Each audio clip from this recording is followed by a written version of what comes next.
का मग इकडे या, इकडे रडून तुमचं टेन्शन सगळं कोण लेकर तिकडे गेलाय ते जाऊ ते भिरा सगळं आहे तिथंच.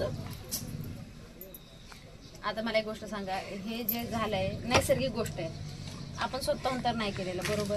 आपण आयुष्यात एवढे सगळे प्रॉब्लेम सॉल्व्ह करतो की 2 दिवसाची गोष्ट आहे ती पण निघून जाईल. आता रडण्याशिवाय पर्यायच नाही ना मॅडम. असं नसतं बाळ, रडून रडून प्रॉब्लेम सॉल्व्ह नाही होणार बरोबर की नाही. आता जे महत्वाच्या गोष्टी आहेत त्या आपण पहिल्यांदा सॉल्व्ह करू, हळूहळू सगळ्या गोष्टी सॉल्व्ह. कामाला नोकरी नाही का नाही, काम करतं सगळं थोडं घेतं सगळं जात आहे, थोडं घेतं सगळं जात आहे. पाण्यातच वर्षात यायचं काय करायचं, दरवर्षी पाण्यात हा ते वर्षात इथं येतं, पुढं वर्षी तिकडे जात आहे, अजून एक वर्षी पुढंच सगळंच जात आहे. अच्छा, म्हणजे हळूहळू पाणी वाढत चाललंय. वाढतच आहे वर्षाच.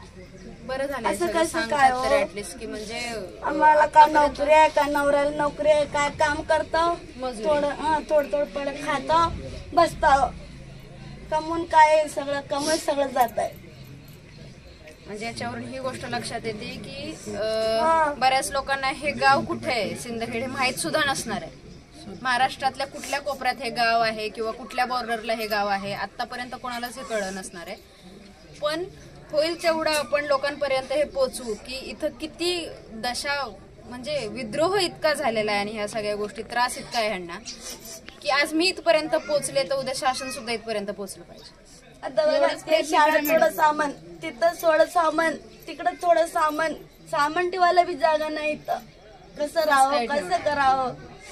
आता जोपर्यंत तुम्ही साफसफाई करणार नाही तोपर्यंत नाही होणार ना. चिकड येत ते साप काका आलंय हात सगळं. आपण टीम एक साप मारला मी.